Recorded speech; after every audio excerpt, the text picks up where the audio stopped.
Yo! Yo! Woo! Hey, everybody. Hey!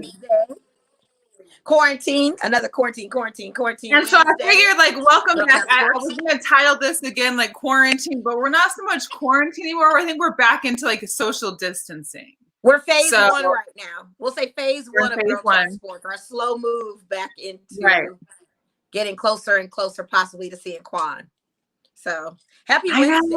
Quan, we miss you. We do miss you, Quan. Shout out to Grill Cross. Shout out to Unnamed Sports Show. Hey, if you're watching this, please go ahead, start a watch party. Go ahead and share, subscribe. I'm going to take a second real quick to do a couple shares myself. Yeah, do that. Okay, so this episode, you guys, is primarily focused on what we've been watching the last few Sundays. It's going to chronologize the 9th and 10th episodes of The Last Dance. Some of you have not watched it, so therefore I understand if you watched it. If you haven't watched it because you're waiting for the whole collective and you want to sit and binge and watch, but for the rest of us, we couldn't wait. We had to watch it in real time. We have to talk about it, and we're talking about it tonight. The last chapter of this docuseries. Yeah, I mean, you're always welcome to watch because we most of us know the whole story. We just learned a few things in between here and there, seeing the backstory.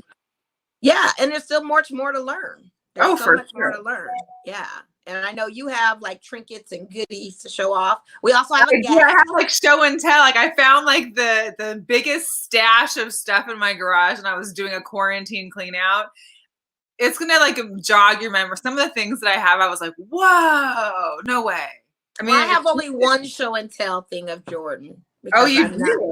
Well, I got a lot of show and tells. I mean, I can show and tell.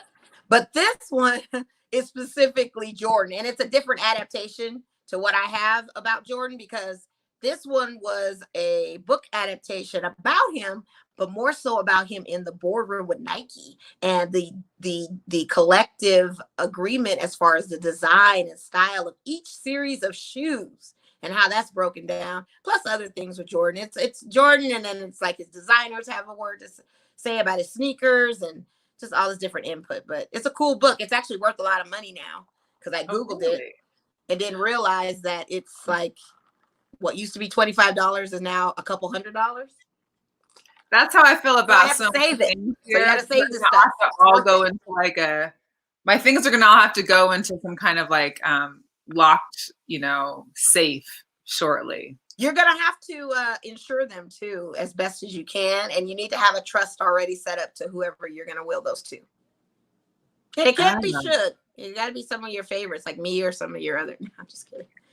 Some of your other favorites. I like that cup while you flexing.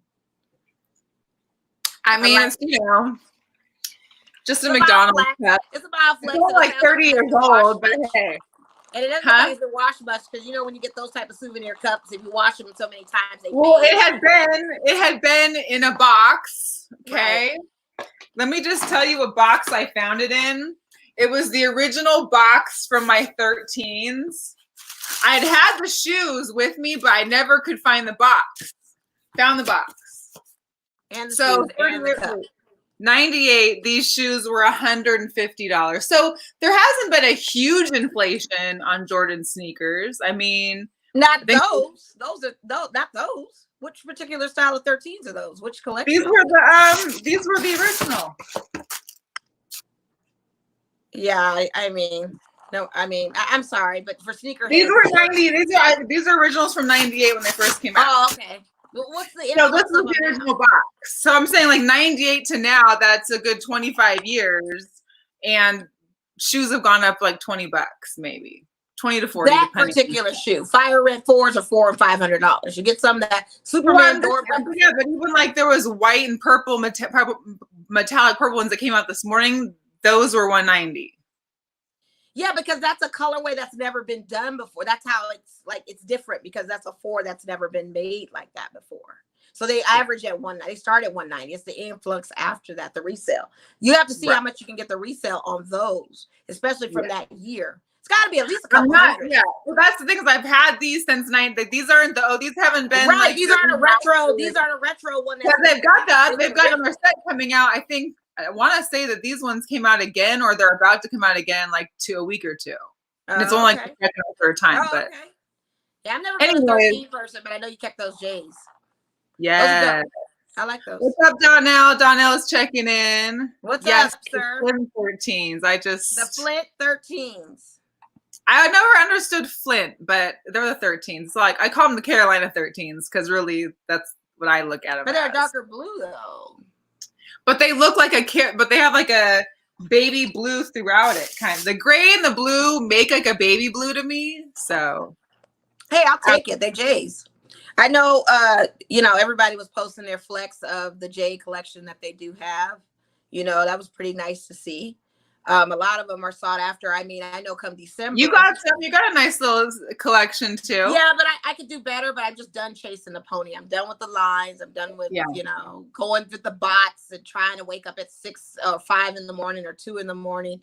The OGs are, $300 to $600. Exactly. Thank you. $300 to $600. But I just can't chase that dragon no more. I like sneakers, but I also like comfortable sneakers now. But if I can find a fly sneaker that's cool, then I'll go with it. But the J's are signature. I mean, you can't. Well, the J's to me are because I don't have I have a pretty high arch. So J's to me have always fit fine because they're Nikes. They have an arch. I think it's harder when you don't have an arch sometimes, but.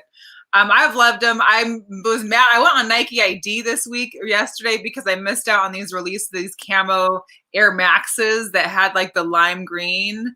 I think they were Duck Max. I forgot what they were called. But I just couldn't find them. So I tried to remake some on Nike ID. They don't have camo, but they have like a forest green. And it's pretty dope. I love it. So you made them and you're going to get them?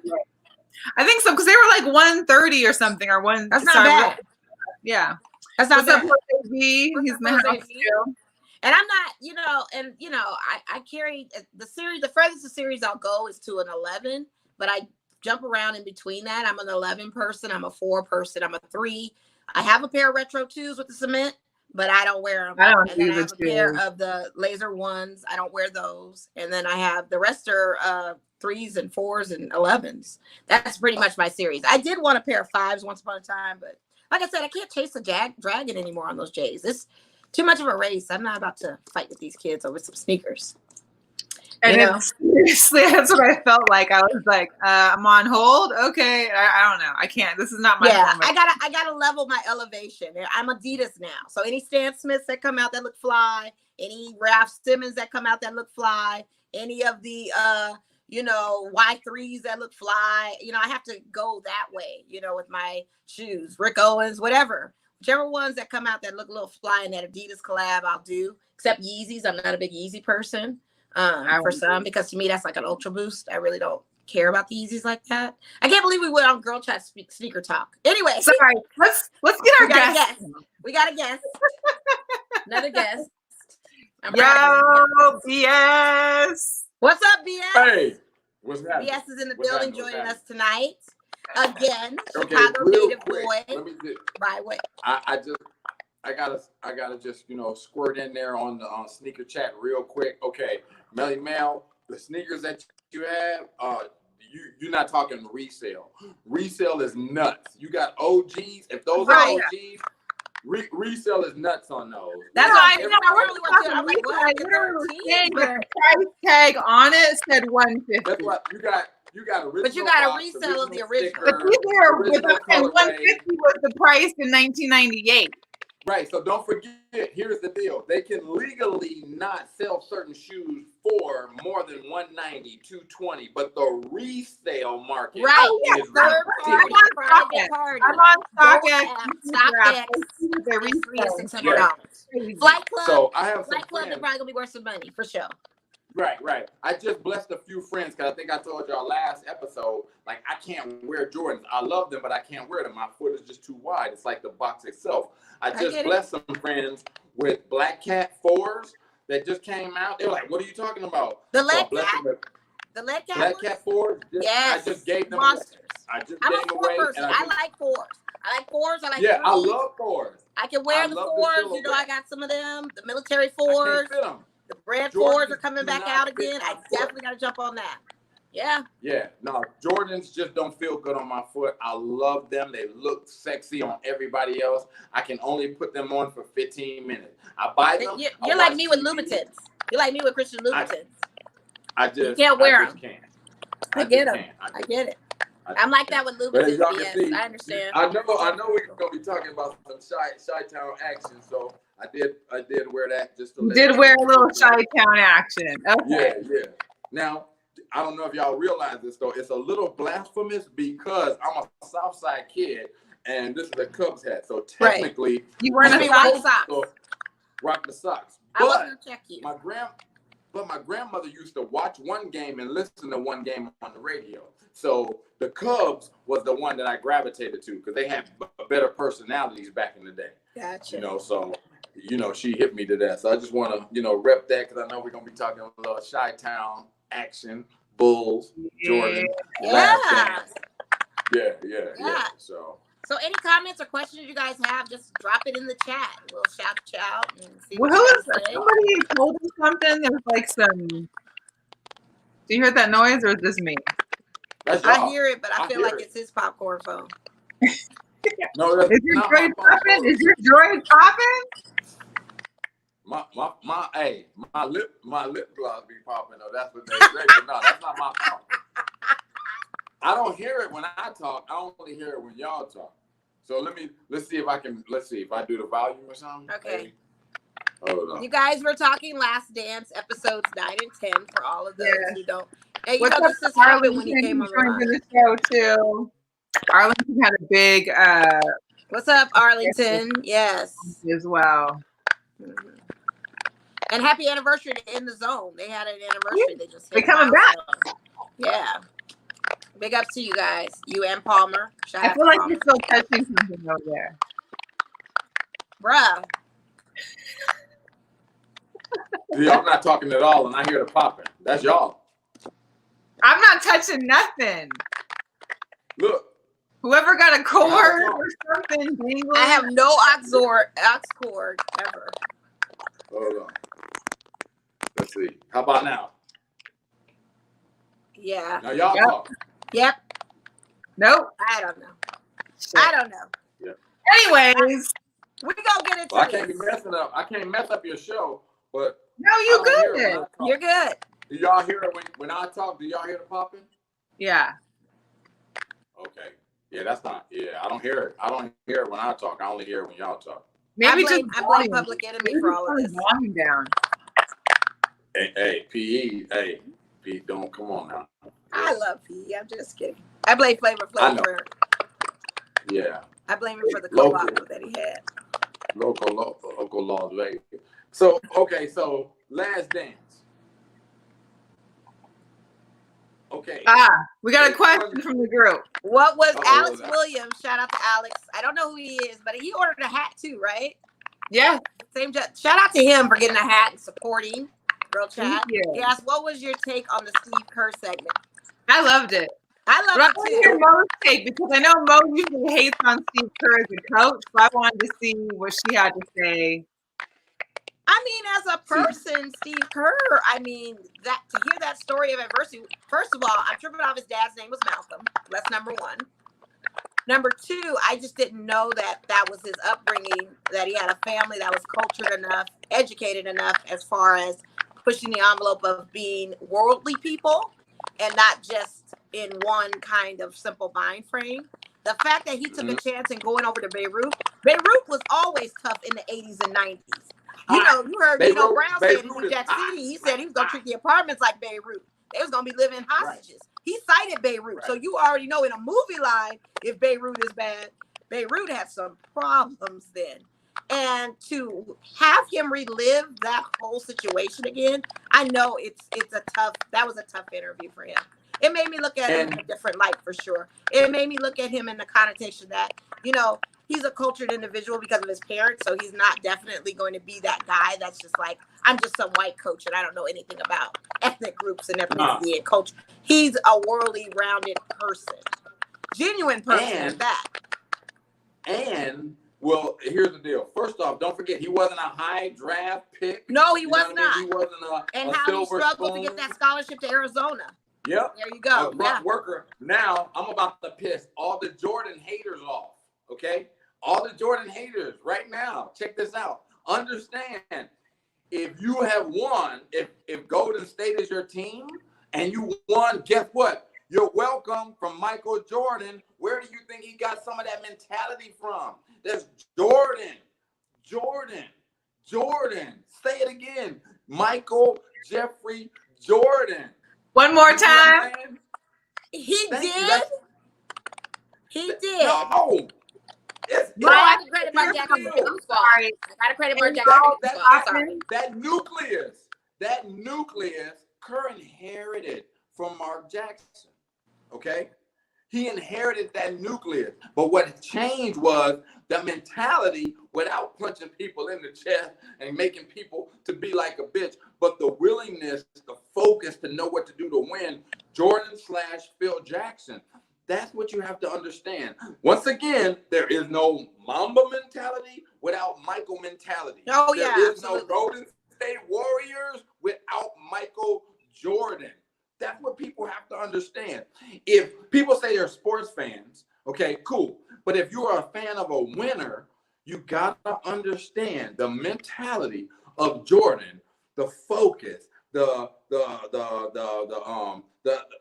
putting stuff on point to make sure we do this. That's Jordan. Kerr pulled that out and said, "Oh, okay. Let me make sure that the pieces of the puzzle that I have, I'm gonna put them in place. I'm not gonna punk people. I'm not gonna do this, but I'm gonna take all the good stuff that I learned from one of the best in the business and use that." So, well, he knows the win at all costs type of narrative. He knows the winning at all costs. But he also took a perspective that he went against Jordan at one point, and they had to figure out how to work together. So he knew how to kind of take that mentality, work with it, and plus you're dealing with like what 3, 4, 5, 6 future and Hall of Famers on the Golden State Warriors. He'd take all those egos and make them work. I think the message was loud and clear. I'm still not as impressed with the coaching stylings of Steve Kerr because let's be clear, when he was on his leave, he had Luke Walton coaching for a winning Golden State team. But again, the philosophy was there. Come on, no. You the act philosophy like this was is there. not the age of the telephone or the text message or Luke Walton. Just because you saw him on the bench doesn't mean it's like this. If my kid is sick, it's not like I can't talk to the teacher or the principal or the vice principal. You know what I mean? I can't make. Guess what, Luke? Don't be. Absolutely. The philosophy doesn't change. It's still executed out, even with a Luke. The philosophy doesn't. Thank you. Right. Because where did Luke go afterwards, and what happened? What did Luke do? Yeah, it got lost in translation coming to LA. It got lost in translation. Exactly. It got lost in translation. Which I think if we just squirt real quick over to football, talk about that too. But the Tom Brady thing, we'll see how that translates because Tom Brady has some of that mentality. But Belichick is a badass. Let's not get it wrong. But I think there'll be enough of it to parlay over to the Tampa Bay Buccaneers. And he's got more talent to work with. But the thing of it is you have a level of respect of a winner. And if you like winners, you're going to listen to a winner who has 6 championships to go off of to tell you how it's going to be. You know what I mean? That part. Exactly. It's a winning attitude. It's that mentality for sure. That's it. Yeah. And for all the people, are we going to talk about Horace Grant? Can we talk about Horace Grant? Are we going to Okay, go for it. Go for it. Okay. Can you tell the story to the audience who doesn't know what Horace Grant has just recently apparently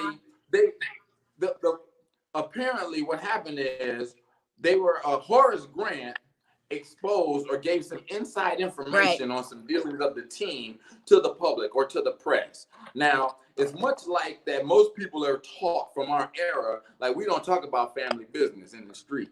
Horace Grant is maybe perhaps of a weaker mentality and gave up some information to the press, gave out some stuff. What a lot of people I think don't realize is Horace took some stuff personal because he thought it's more Michael and Horace. I don't think he really appreciated the Scottie Pippen element. You see what I mean? He thought it was supposed to be MJ and Horace, not MJ and Scottie and Horace. So he was like a third wheel on that. Yeah. But Horace has said two things that were quite notable for the documentary. One, he called Detroit Pistons some bitch asses. But two, he came back and said that Michael said it basically is being a snitch. It's a snitch. He's Tekashi 6ix9ine, and he's saying he's Tekashi in this piece. He didn't say that though. He didn't say that. Tekashi is a whole nother, because we could talk about Tekashi too, because I figured that one out. I know that one. I figured that one out. I got it. I figured it out. We'll talk at another time on that juncture. Right, but I got the G code on Tekashi. Okay. This is what I'm gonna say. On Tekashi, look at two things. No, three things. His DOB. Look at Tekashi's date of birth. That'll tell you everything you need to know about his situation and why he's a snitch and a trick. But Horace, with this thing is, people are trying to make this bigger than it is. It's like, look, Michael, if you break it down, Michael says, yeah, Horace told, but there has been media folks that said, yo, it was kind of common knowledge that Horace had a great relationship. He talked more to the press than anybody else. So it was an assumption that Horace did it. Now, if I was Horace and I didn't say it, I wouldn't have said shit. I wouldn't even validate this response with a response. I would just be like, nah. First of all, Horace was excited. He got an opportunity to even be featured on the documentary. Horace was happy to be on TV. Yeah, let's be clear. He didn't know. He took it and he ran with it. He said a little bit too much, and he didn't really analyze and then take what this was about. And I was probably part of the problem, because I saw Horace and was like, "Dang, where Horace been?" Like, you like, is that Harvey? Oh no, that's. I was like, yeah, Horace, right? Where he is now? Now, check this out. Do you know how many rings Horace has? How many does he have? He's got as many as Ori. Don't tell me he got as many as Ori. He got four. He got four. Imagine. 3 with the Bulls, 1 with the Lakers. Right. You know how many he has without Michael Jordan? 1. Do you know how many he has without Phil Jackson? 0. Yeah, he didn't get it with Phil. This was like an elementary school, like math at home. Right. So look, I think that basically the Horace deal is a moot point. It is something that they're just trying to keep going with this, The Last Dance. Horace had the mentality of, Horace probably, I wasn't there. Horace probably told. I mean, because Jordan's not the only one that said Horace told. That's the other thing. You know what I mean? There were people on the team and media folks that said, hey, look, if we had to pick anybody, it was. Oh, they so gossipy? Yeah. He a little, he a little guy. So even to your point, back to Steve Kerr, though, we think about that shot that Steve Kerr was able to facilitate after Jordan entrusted him with the second to last, that class play where he says, I trust you to take this shot. You gonna make it? That's it. But the story that we all knew was basically Jordan said, don't this up. Right. I'm giving you this rock. Well, which was so awesome. And when you see it, and when Steve Kerr says, he's trying to be secretive because he knows everything on it. And I'm like, I got it. I'll be open and I'll take boom, ice in his veins. So I thought that was cool to see that communication that everybody else got to, see that. But that's, been barbershop talk for many, many years. Because let's be clear, everybody was just looking forward to Steve Kerr getting punched in the face story before we knew about his father and everything else with that. Yeah. I mean, or remember the recollection of his dad and that. Right. Well, and it was good. That was good television, how they made that connection, and they humanized that, because it was one of those things, it just gives some insight on him and, his loss and everything, and it humanizes Kerr even more. But they said, did you guys ever talk about that? And he was like, nah. No. And then if you think about it, what's so funny is it's like Kerr even knows, like, nah, because technically that wouldn't matter. Like, because we won't need to talk about dad stuff, because we only talk about ball stuff, because that's all MJ is about out here, is ball stuff. Yeah. You know what I mean? So, but I thought that was good as far as the documentary goes. Mel, what was your takeaway from the first episode, or from the 9th episode, the Black Jesus episode, I like to call it, via Reggie Miller? First of all, you know I can't stand Reggie Miller to save my life, so I've never. I always refer to him as Cheryl Miller's brother. That's how much I don't like him. And I've never liked Cheryl Miller either. I just there's something about the Miller. I always would say Cheryl Miller's brother. No, I got tired of she was like listening to her talk is like how I feel about Bill Walton talking during Pac-12 games. Like I just don't want to hear your voice. But beside the point, it was Reggie's teeth. It's like he had 60 teeth. It was like he had 60 teeth in his mouth, and they all went every different angle. He was a Ferengi. Back then, I was watching Star Trek: The Next Generation at night. He was a Ferengi, like for real. We called him that too. It's so funny. I did not know you back then, but I called him a Ferengi. At that time, we were calling him a Ferengi too. So now, look, as a gentleman who has self-conscious issues about his teeth, it is not right for you to talk about. My dad had a gap. But I got gap. Wait. Like, hold on. But I can also tell you, if I expose myself, I can say I would look at Reggie Miller's teeth on occasion and say, at least my stuff don't look like the piranha. You know what I mean? Because that's it. But that's selfish. That's rude. Sorry, Reggie. Reggie, yeah. Because Reggie was rude. How about that? Reggie was rude. What? Reggie thought that he could battle Jordan. And he thought that he could take on Jordan. And he was rude. Okay. He was rude to even think that, first of all. That was rude.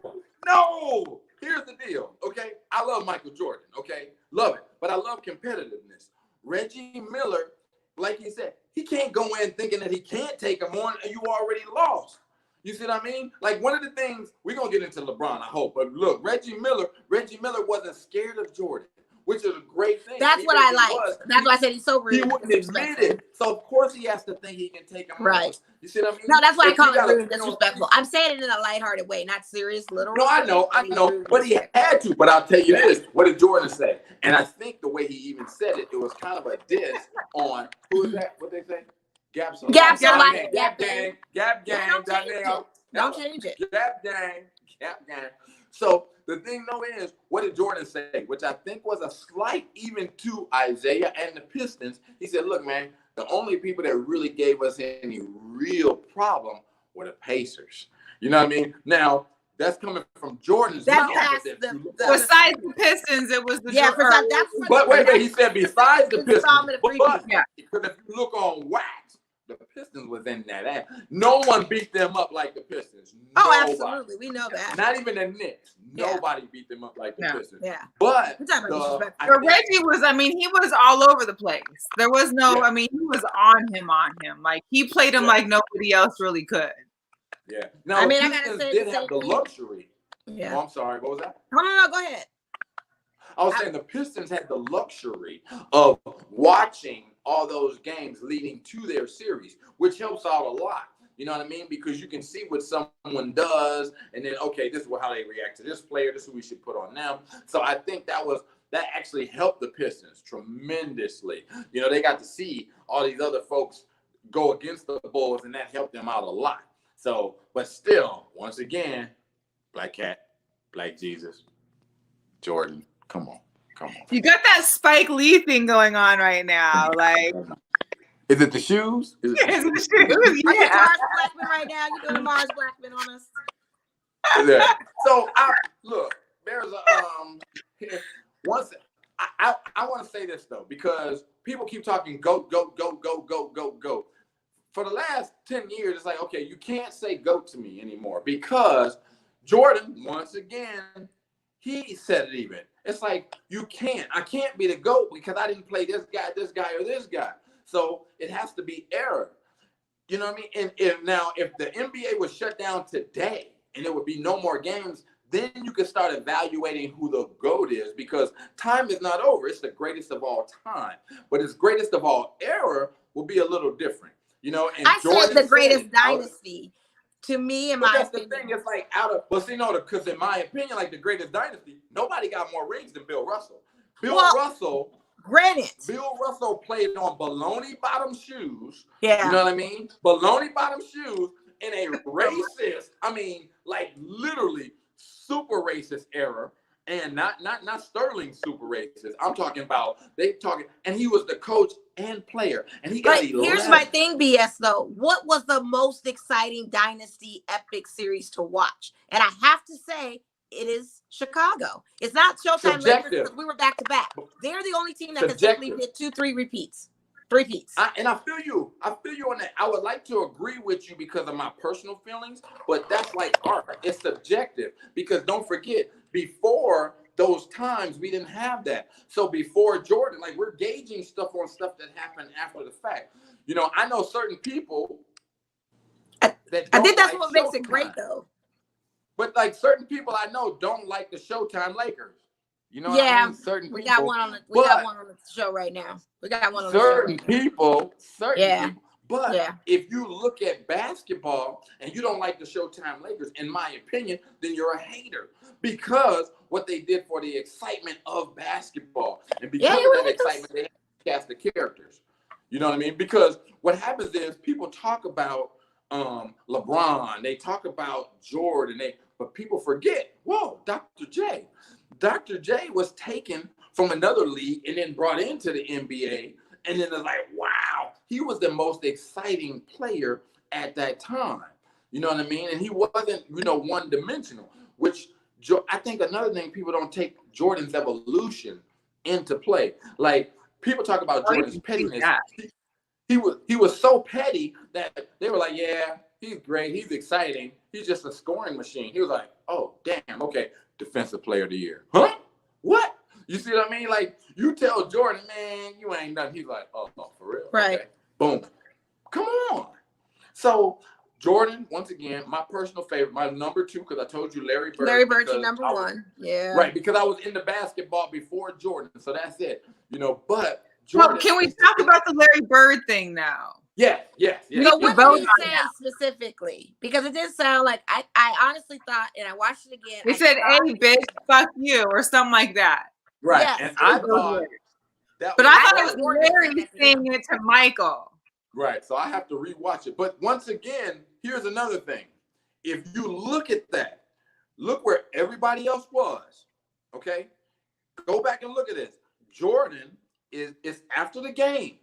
Yeah. Jordan is waiting for Larry Bird to come, and they acknowledge each other. It's all love, mad respect. Absolutely. They had just finished the Olympics too, so they had been together for that period of time. Right. Yeah. But don't forget. But he did follow up by saying that how hard it was. And Karl Malone were also sitting outside waiting to congratulate Jordan too after the game.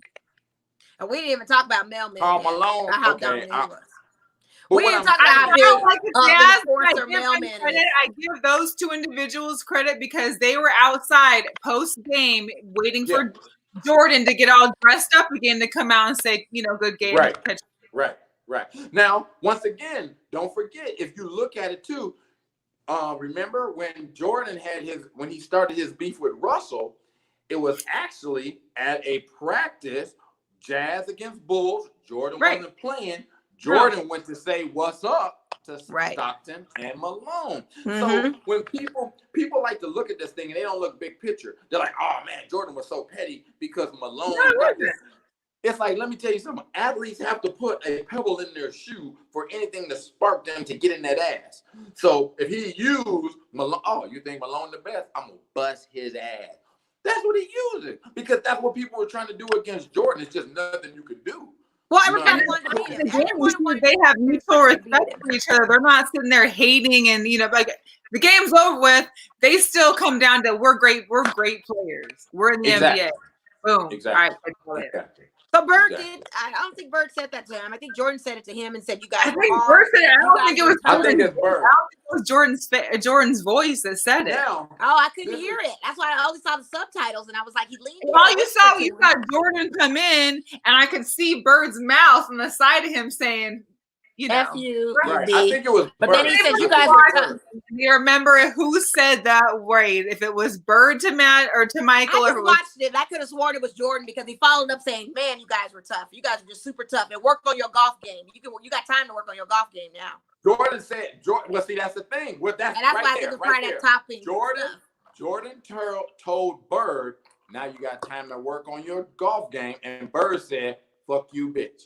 Because see, that's what I got from it. Now, check this out. You can Google this, but in my mind, what I've heard is the number 1 and number 2 trash talkers in the history of the NBA, Michael Jordan, Larry Bird.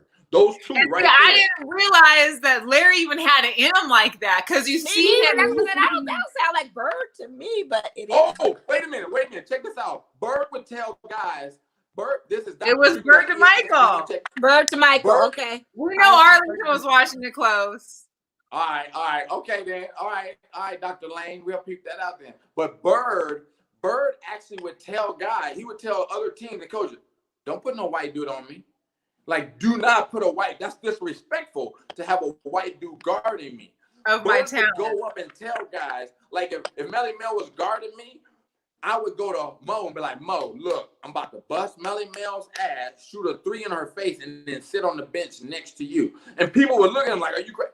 Boom, and he'd do it, and they'd be like, ooh. Yeah. There is if you look at, I want to say, a game of Bird going off on the Atlanta Falcons, he's talking shit to Dominique Wilkins.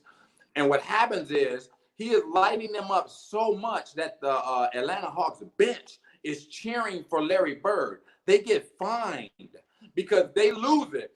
That's, again, they're fans of the game. They're getting beat. But Larry Bird is lighting up the Hawks and Dominique so bad that the Hawks are cheering on the bench. And Bird is talking shit the whole way. 1 and 2, they say Michael Jordan and Larry Bird, number 1 and 2 trash talkers ever in the history of the league. I think Gary Payton is a close third. I was about to say, because we got to throw in GP. You got to throw the glove in there, too. Yeah, that's why I say close third. Yeah. Close third. Yeah. Close third. Yeah. Bird thought it was disrespectful to have a clear dude holding. I mean, can you understand the rationale of that, though? Can you understand the rationale of that, though? Well, yeah, I can. Because I can, too, but I'm just saying, you know the meaning of why, right? But don't forget, he's coming from Boston. But see, Bird, a lot of people equate certain things. Bird is from Indiana. He a hit from French Lick. He played at Indiana State. Mm-hmm. Indiana State. So that's not no big market buster. Right. But the dude, it just lights out. But see, the crazy thing about sports is game always recognize game. Period. You think of certain things like what's his name? Jason Williams. They call Jason Williams white chocolate. Okay. Right. Now, why couldn't he just put a white shadow? Why couldn't he They just be had the to white sprinkle dude? the chocolate on him to make it seem like, ooh, that's a little extra brotherdom. The dude is Right. bad. But people recognize that. You know what I mean? I understood. I understand. Yeah, so Bird is basically saying like, he was the OG white chocolate. He didn't want to be. Yeah. He just didn't want. He didn't want the white players on him. He thought the white players was weaker. He wanted that challenge of the black dudes. What he's saying is, on the brothers. I'm better than that. I'm right. He's saying, look, that's why I said, do do you know what that meant when he said that? Because I do. Yeah, because Bird is saying, don't put no. Bird is basically. I don't want no. Yeah. Bird is basically saying, look, you know all the rest of these white boys are busters. Don't put no white boy on me. So if you put your buster black dude on me, that's putting this dude on me. You know what I mean? Because there's no other Bird at that time. Yeah. But once again, he's also doing psychological warfare. And Kevin Garnett too, man. Kevin Garnett just had a birthday yesterday. Shout out KG. KG is also a messy guy as well on the court for Boston. I couldn't stand Kevin Garnett. He was a terrible, dirty. I lived in Minnesota for 8 years. You want to talk about KG is dirty. KG? He's dirty. He's a monster. KG he don't play fair. So, he does not play fair. I whine about KG. He does not play fair. Wait a minute. What do you mean don't play fair? I mean, he's just a dirty play. Like, he just is scratching and you know what you're used to seeing. He's just a very aggressive player when you see him in Boston. Yeah, he is aggressive. Yeah, he is. He's just a dirty player. I'm a whiny girl who says, oh, you're not playing fair because you keep scratching these guys and hitting these guys. That was the time. Yeah. Who made that comment? Because they right. KG. Yeah, that was what? That was Donnell. Shout out to Donnell on it. Yeah, you know, bro. Charles Barkley too. I was there when Showtime came to Minneapolis. As a matter of fact, I was just looking through my stuff. I got MJ cards and some Kevin Garnett cards because this dude, man, show off your stuff, about Mel. talking trash. Look at that. There you Look go. at that. Tilted down hologram. Hologram book of Sports Illustrated. That's beautiful. That's beautiful. That's beautiful. But yeah, KG them. But okay, wait. So Last Dance. So what was the overall take for Michael Jordan? Did it change any of your views on Michael Jordan one way or another, or No. I still or love anybody him. else? I mean, Jordan is who he is. I can respect his game. Maybe off court, there were a lot of different things that he could have changed his narrative on, of course. But for who he was and explaining about the person he wasn't cut for that type of duty. So it's just basically it's Jordan. Right. I would ask that question to younger kids that didn't grow up seeing Jordan. I would ask that to the younger generation now that I've seen this. Mm-hmm. Because for us old heads, it didn't really change our opinions. It just enlightened us on stuff we didn't know or we didn't see, or it's just like, oh, okay. But it's Jordan. He's great. You got to say he's great. Right. I think it was just nice to relive it, even though I'd been through it and watched most of it. Seeing it again, it's like when you watch it over and over again, like now you're seeing other things that you didn't notice before. And not only the backstory, but then you're kind of like, wait, now that I saw Kobe go through all of his years, and you've lived through Michael, now you're like, now I really see exactly like how he bred Kobe. I mean, it was basically like, here's your like the blueprint. It was a blueprint to a certain degree. It's the blueprint. Kobe finessed it a little bit more. He stayed in the league a little bit longer than expected, and just did it at a different level. That's all. But it was the same playbook. It was pretty much the same playbook.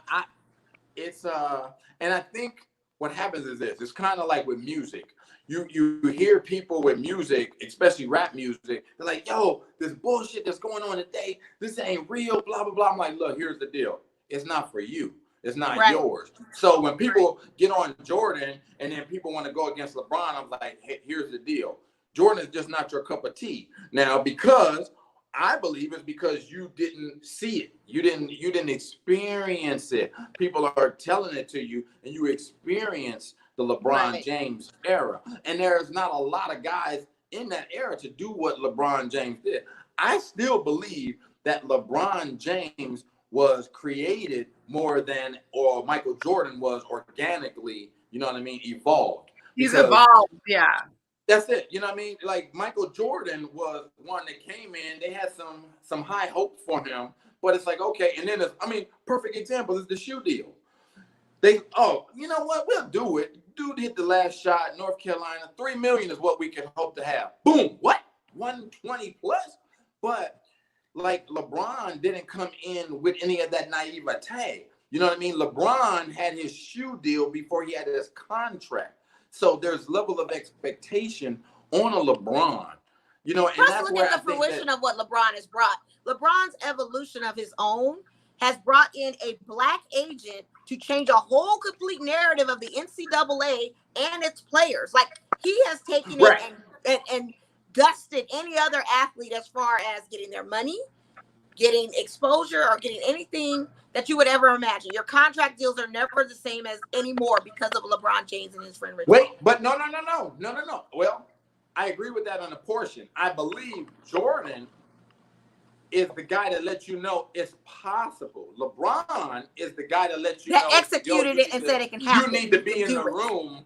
Yeah. And you need to, that. You see what I'm saying? Yeah. So, and that's the thing. So when everyone wants to make it so absolute, it doesn't have to be just LeBron or just Jordan or just Kobe. No. It's like, look who paved the way. Because I'll tell you this, once again, going back to the endorsement of the sneakers, the weapon, the Converse weapon, they had 5 guys in one commercial. 5 guys, one commercial on the Converse weapon. You see what I mean? And then you realize, okay, hey, these guys are doing pretty good sales. Their team colors, blah, blah, blah. Then Jordan comes in, torches the whole world, and they're like, okay, one guy, one shoe saves a athletic footwear brand and a league. Well, I think Barack Obama put it best by saying he was an ambassador to the world. He's an ambassador for on so many levels, and that he blew the NBA up. Made him the ambassador of. That was it. And we hadn't seen anything like that since Muhammad Ali and in the non-sports world, Gandhi. So Mohandas K. Gandhi and Muhammad Ali, because these two people were just synonymous with like worldwide, like Mohandas is worldwide peace, love. He transcends Martin Luther King, Malcolm X, because everyone knew Gandhi. But Muhammad Ali, think about it. He was around them all. Not everybody is a fight fan, but like you knew Muhammad Ali. You knew who he was. And he was way more socially conscious in those days than a lot of the guys are now. But like, they both. Sorry. Did you get that? Oh, yeah. They're both GOATs, but if you're a creative player, you are making him like LeBron. In your opinion, KT? I think I don't know how you maybe. can say you're making somebody like LeBron when LeBron can be a prototype himself of Jordan and some other people. I think having to keep on comparing them or what you'd build or what you'd want, there's never going to be another Michael. Let's just get to the consensus that the influence is there. There'll never be another LeBron. Right. I have a question though for everyone's typing in, and I want to know if everyone that is talking about Jordan being so tyrannical and being this ass and the way he treated people, what I would like to know is if they themselves or if they think that any member of Jordan's team would give any of that up to have a nicer, smoother, better relationship at the gym and no rings. No. That's what I want to know. They would not. He pushed them. That's what he did. He pushed us to be great. He knew what we were here to do. We were here to win. That's it. That's it. Yep. And that's what sports entertainment, that's what it's about. It's about, now the one thing in Chicago that we remember when they had made that contract and told Phil, no matter how many games you win, like we don't care, because now one thing that people don't realize is that's one of the reasons they could say that was season tickets were already booked for 2 to 3 years. You see what I mean? So they already have their actual stadium revenue on that. Boom. Maybe not concessions, but they already got this many tickets sold for the next 2 or 3 years. So and see, that's where I get mad at Jerry Krause and want to kick him in his back. Because like Jordan said at the end, you could have easily signed me to a year contract. I was already on 1 year deals. Some of them were. And everybody would have jumped on board. And we could have all stayed together. Came on. And that's why, to me, I don't know how you guys could be Bulls fans at this juncture. Y'all lost y'all last championship in '98. And you don't have an owner like a Jerry Steinbrenner who will dump money into an organization to keep y'all being winners. What? Because it's a what you call them. Don't forget, because of what happened in the '90s, it's just like the Cleveland Browns, the Cleveland Browns, the Chicago Cubs. You don't have to spend money technically anymore. You don't have to. The fan base is so deep that if we happen to get a winner, okay.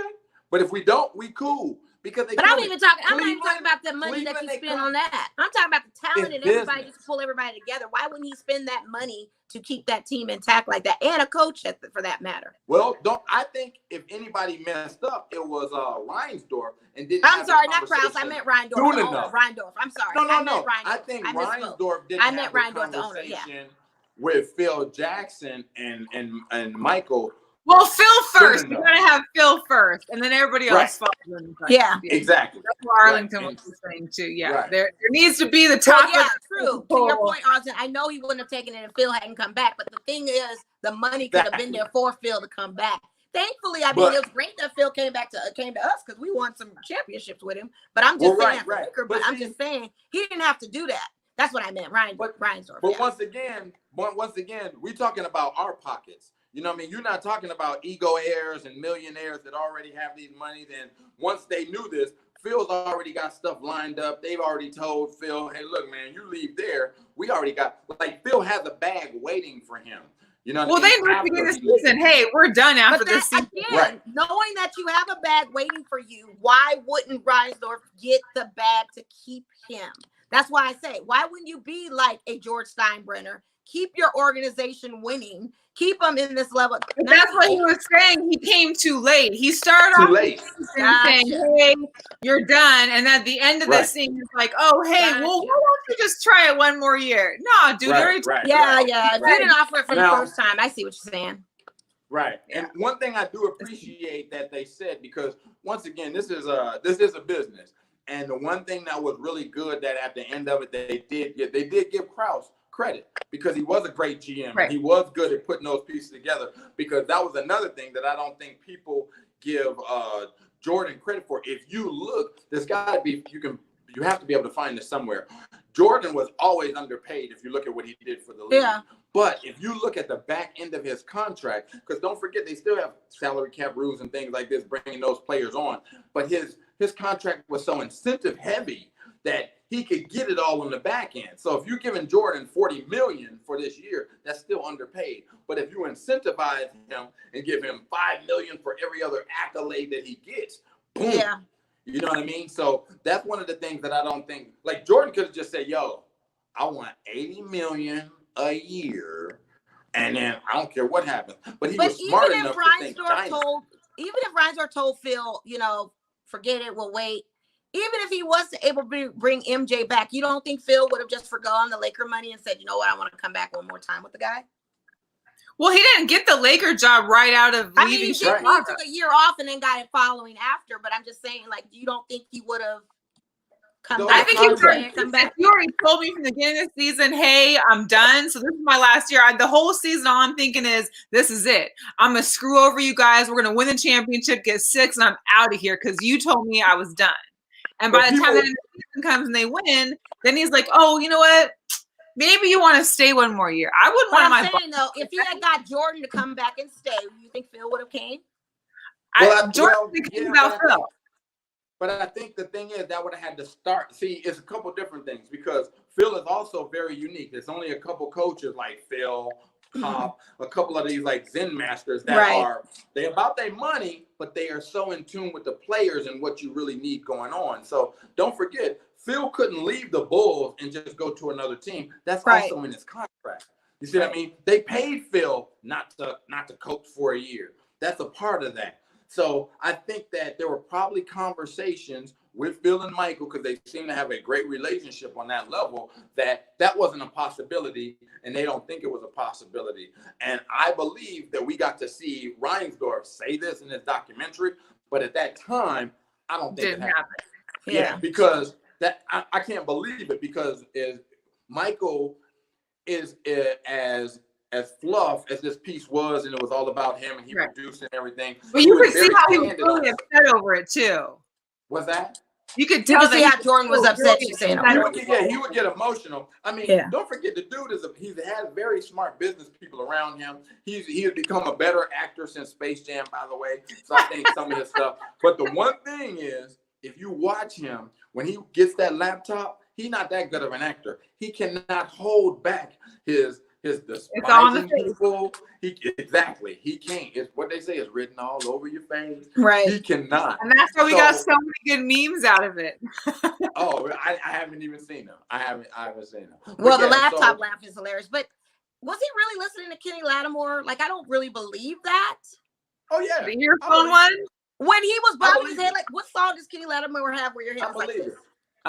Well, you know what's funny is, like I said, I was on the radio at that time, and I meant to look it up and see what album came out at that time. It was his first album. Kenny Lattimore, I believe. Kenny Lattimore was also with Shantae Moore. Right, but that was prior to him. That was later when Kenny Lattimore was. No, that was right in that time. Now don't. When he first came out with his first album, he was with Shantae Moore. I didn't think he was with Shantae Moore then. In 98, that's 98. His album had been out before 98. That was the Was this his second album? 97, 98 run. Yeah.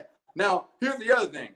Don't forget, Michael Jordan on the court is one of the smoothest, coolest guys you've ever seen. Michael Jordan off the court, he would not probably be considered one of the coolest, even more. Like, don't forget, this is a dude that still wears mom jeans. It's 2020. He's got a different style about him. So the fact that he is a little, and the camera is on him, so, because don't forget, he also said, it ain't even out yet, but I got it. Yeah, I know. I heard him say that. He was playing that up. Flex. Yeah. He had yeah. So, well, we know off the court that Jordan is not the nicest guy. We know Wayne Gretzky's story of them gambling and how he only wanted to tip the cocktail girl like $1 or $5. And Wayne told him, no, you got to tip him more. All of that. You didn't hear that one? No, I don't know that. So he and Wayne Gretzky were gambling. I don't know if it was Wynn or one of these properties, but he tried to give the cocktail girl like a little change, and Wayne stopped. He's like, "No, you got to tip." Wait, Wayne Gretzky, and Michael Jordan together gambling. Right. Michael gives the cocktail server maybe what, $5, $6, something like that. And Wayne was like, no, you got to give her more. So that was like one of those stories of how Jordan doesn't tip, how he doesn't, you know, he's but not that personable. Huh? But he did tip at that moment, but I mean the lower the tip. I know Pippen doesn't tip at all. Some people, not everybody is Chad Ochocinco out here dropping $1,000 tabs. It's Michael Jordan. Come on. This was in Vegas. Got the whole hotel to yourself. $5 chip for one drink is still a pretty damn good tip. No, you got the whole property to yourself. They cannot speak to you. You can't look at Jordan in the face. You have the restaurants at your own disposal. You can get some more money. I'm a Vegas person. No. I'm just saying the $5. Okay, I'm a Vegas person as well, and I can tell you this: being an African American man, and when I go out with a few of my African American gentlemen, we have a different weight upon us because we expect a certain amount and a certain level of service. If we don't get it, then we look at each other and we freak out because we're like, yo, we didn't get that level of service. Should we tip, or are we gonna make our people look bad? Now, rewind to what we're talking about in Michael Jordan. Michael Jordan is Michael Jordan. So right. He's going to expect the best. He tips. But if he don't tip, guess what? He just brought them, he tipped them by, in the words of the great philosopher Kanye West, Lord, presence is their present, period. You know what I'm saying? So that ain't a present. That ain't a present. His presence is their present. So maybe so. I was told you couldn't talk to the man or look at him in the face. So the same with Kobe and all those other guys. Wait. Now do you I think it depends what they're doing, what's going on, what's happening. But Michael Jordan was a very private person anyway. Like there was no entourage, no squad. Let's talk about Gus. Like, can we all have a Gus in our life? Wait. Like, Gus was the guy. Before we go to Gus, I want to tell you this because this is one of those things that happens in entertainment all the time. What is it? Attorney. Arlington, she carries Jordan real. He cannot do no wrong. She carries him. Shantae Mary killed him after the album in 2000. Listen, MJ can do plenty of wrong, but the thing is that I already knew going into all this, he's not a great guy all the time. Off court, MJ is not the guy that maybe you want to trust with all your shit. Like, I'm just saying, like, I love MJ as a player on the court. Yep. When they had the whole comparison I posted on Girl Chat, you know, him and LeBron, and I was like, which LeBron was off court was way better. It's way better off court. It was just, that's what I knew. And we're talking about on court, but I just mentioned a little tidbit of off court. He could have paid more. I don't care what you guys say. I worked in that service industry. I know what these tips, and I know when the moguls come in, that's just not right. And if Wayne had to correct him.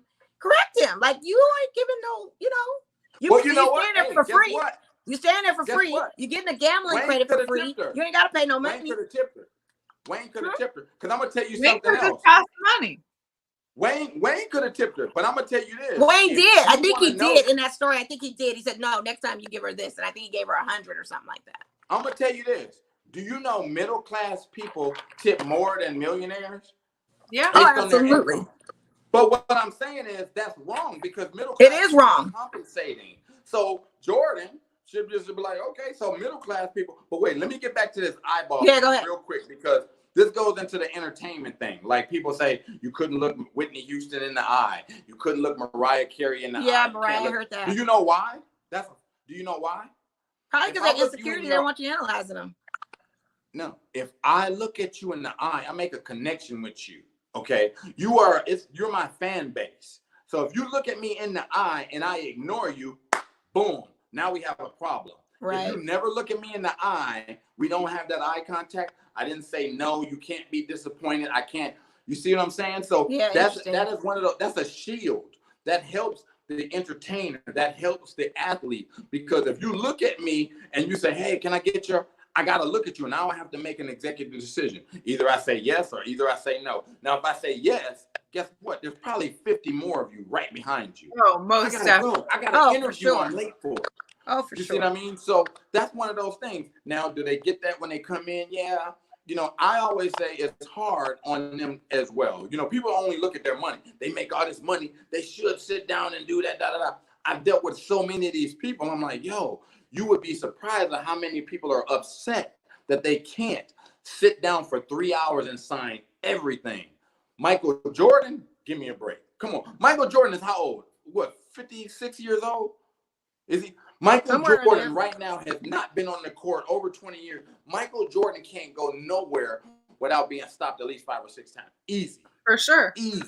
So, you know, is that the pay? Is that the cost to be the boss? Yeah, kind of, but not really. Because it's like, yo, I gave you what I gave you. Now, peace out. Or you know what's interesting though? What I did enjoy hearing was how his sons were talking in the documentary about how mom wouldn't let us go. Yeah, to go to the game. And thank God she didn't, because that was a whole other level. When Who was that? Boys His were talking, huh?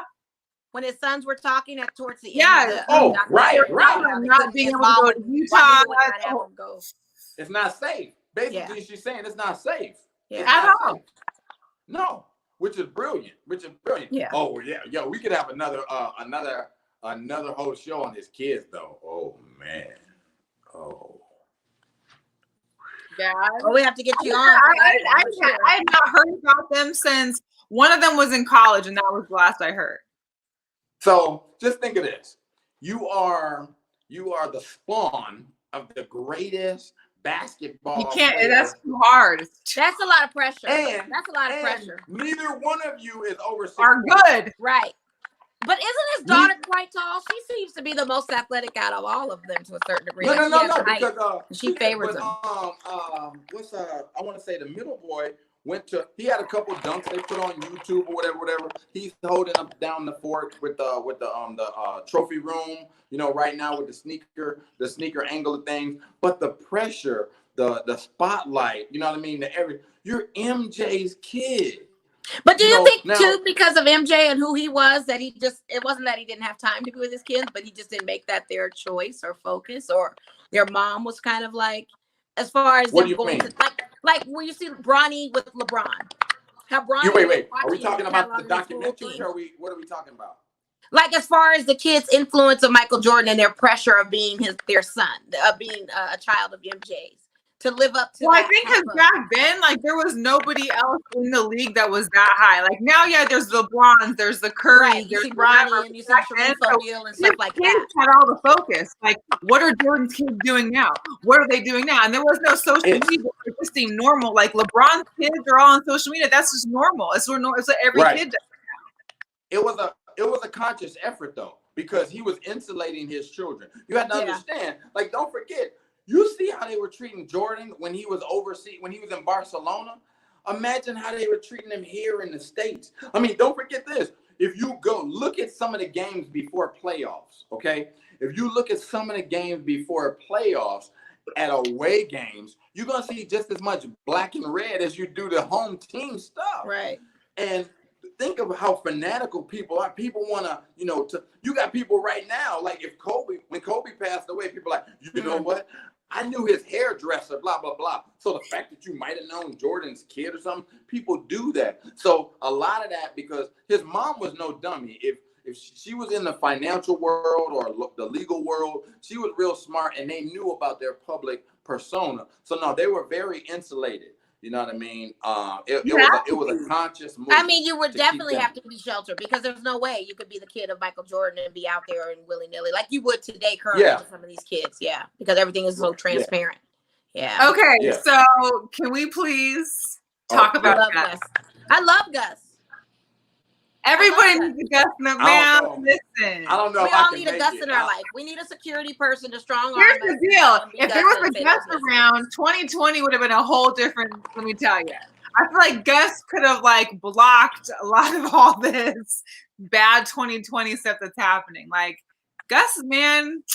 Gus is an enforcer, and he was so tactful. He reminds me of my father. It's like having your dad as your guard and protecting your interests and protecting your safety. That's what he was. And it was like that father figure, and it's like, no, but I mean personality-wise, when I heard Gus yell like, everybody, I need you to do this, I need you to do this, that was my father. That's what he reminded me of. I was like, okay, Mr. Three, I hear you. And he wasn't a huge guy either. He was probably like, Well, Gus Jr. I mean, Gus is Dad Jr. for Jordan.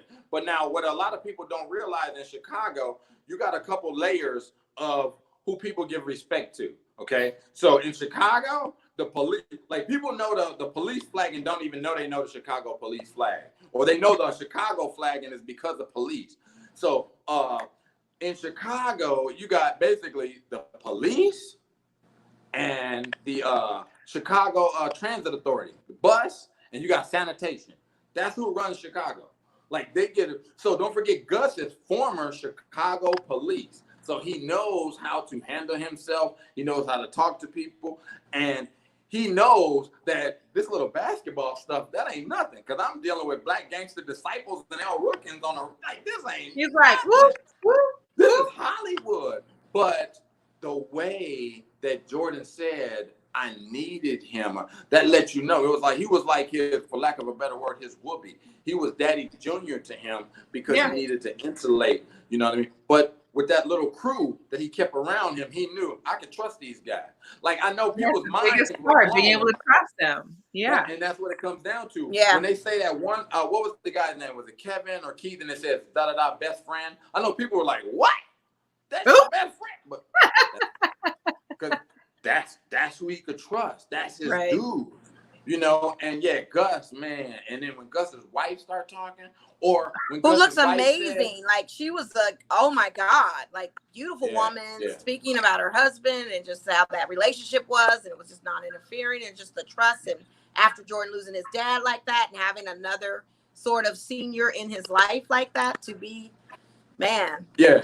We need Gus, man. We need a Gus. All of us need a Gus. I think that's the stuff that I hope people would take away from it. It's like, yes, was Jordan a tyrant on the court? Yeah, because that's his job.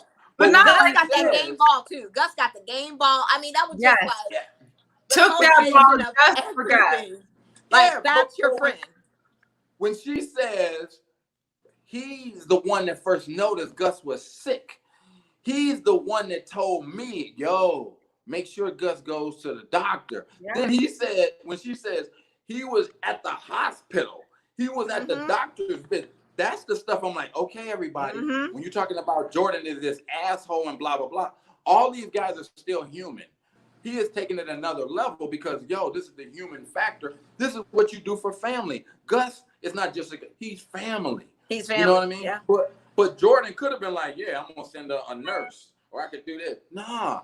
This is my people. Yes, I'm Michael Jordan, but not to Gus. Right. I'm Michael Jordan to Gus. I'm not MJ or Air Jordan. Right. And that's the stuff, you know, that so you know, I love how you are so passionate and eloquent in every delivery that you've given so far to us on the show.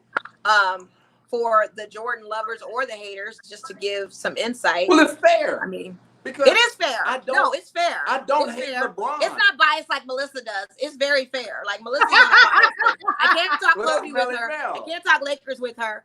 She gives no bias to either one. You know, so well, see, I mean, she shows a bias, but it's just to the Chicago team.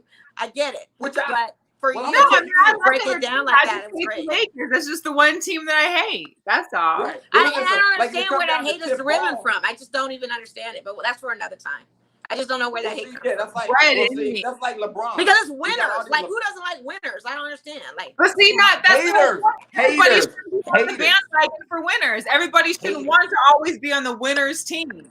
Exactly. Haters don't like winners. That's who don't like. Who don't like winners? I don't understand. Huh? Haters.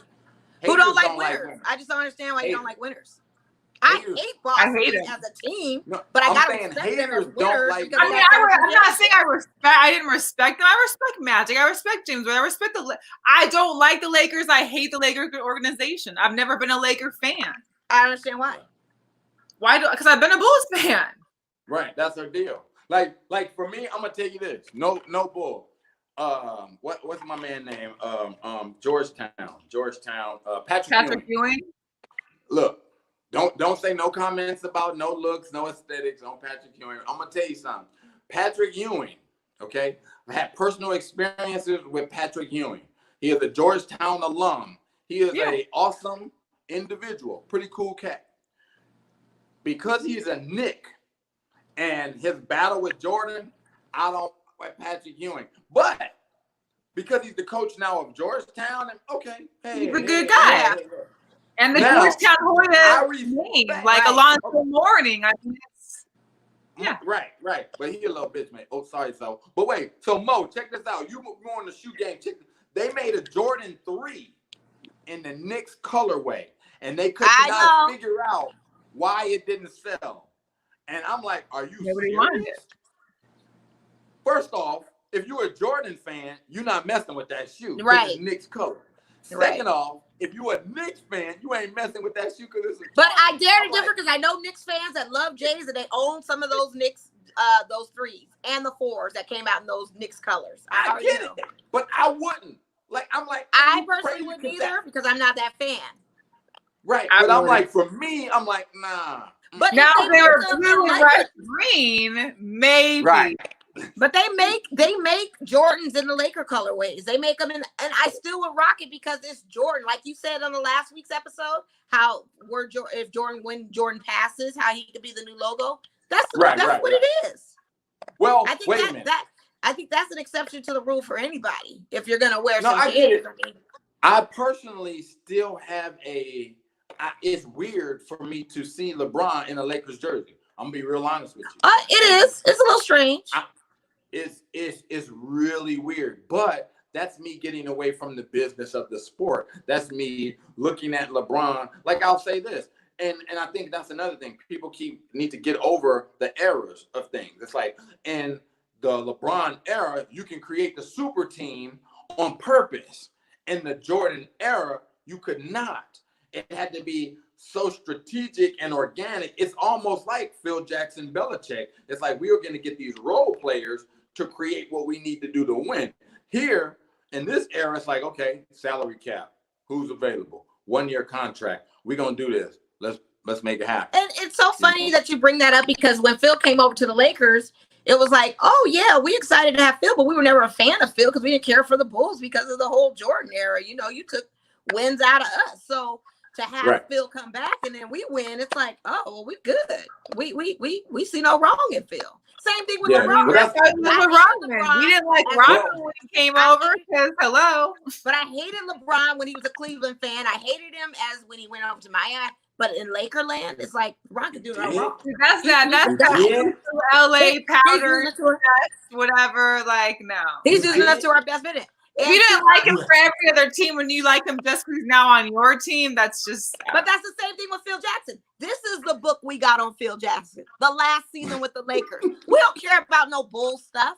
We care about what interests for the Lakers. And for Phil to come over and coach us and we win some championships, and Robert Horry gets a couple rings through Phil Jackson's regime, we're good. We're coup de la. It's the same way when I talked to a Knicks fan that said, oh, we getting Phil over to the Knicks. I said, big mistake because Phil ain't the same Phil, but go right on ahead. You have that same joy that you see because of Phil Jackson's No. Chicago team.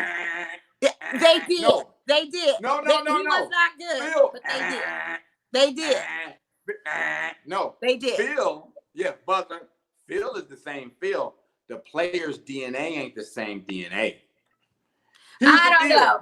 I dare to differ. I do know. I dare to differ. I do know. I don't think he had it in him to coach that team. Phil. Triangle offense only goes so far, B. Phil. What is? Triangle offense only goes so far, BS. What is?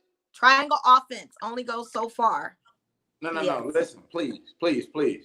The DNA of the players. Talent in a triangle offense. That's what's different. Mentality. Here's the deal. The triangle offense. This is no bullshit, okay? If you cannot coach up your players, they all are not going to be stars. You cannot coach up your players like a New York Knicks team. It's not them. It's let BS have it. Let them sing this one. I'm gonna tell you this.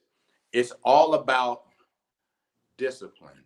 You can't put certain players in certain systems because you can't get certain players to play for Phil and you can't get certain players to play for Pop because you guys know who Bobby Knight is, right? Yeah, of course. Okay, so Bobby Knight, one of the best collegiate coaches ever on the planet, but could not be a professional coach because now you got guys that make big money and got humongous egos, and you basically are not going to pull up. You can try to pull up. Was it him or his temper that couldn't get him to coach in the professionals?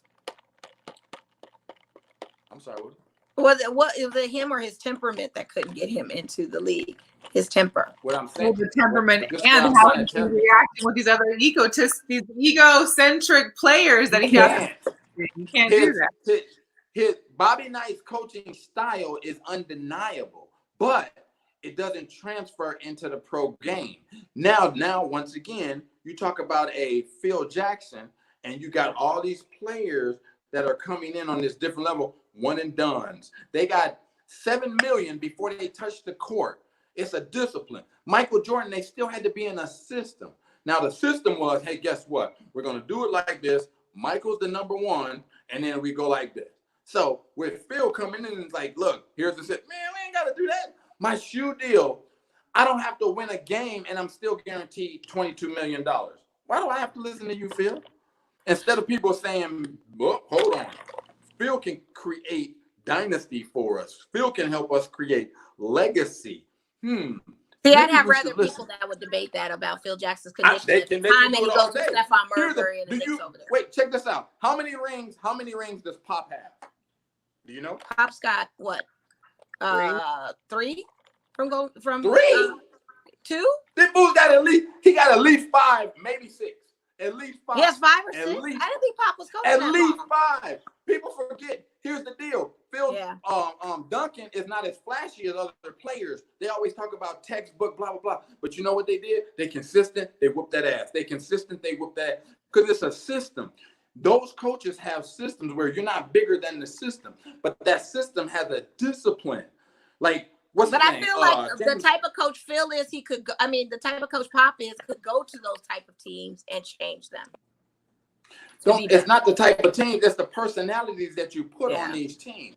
You see what I mean? Now, when you do that, you have to know the type of player. The reason Bill Belichick, though, is also so successful in the NFL is because he's handpicking folks for his system. Right. You see what I mean? Like, Bill Belichick is looking, and people are like, yeah, you need this. Bill Belichick is like, yo, my quarterback is 40,000 years old. I need a great lineman to protect his ass. Let's get one. You know, so now you find out this guy from Northern Iowa that you never heard of before is now on the Patriots. Why? To protect Tom Brady. Like, that's the thing. Phil Jackson is like, look, here's the deal. Here's the system. I'm going to put these stars in this system. If y'all deal with this, we're going to be all right. It's harder to do it because you don't have that.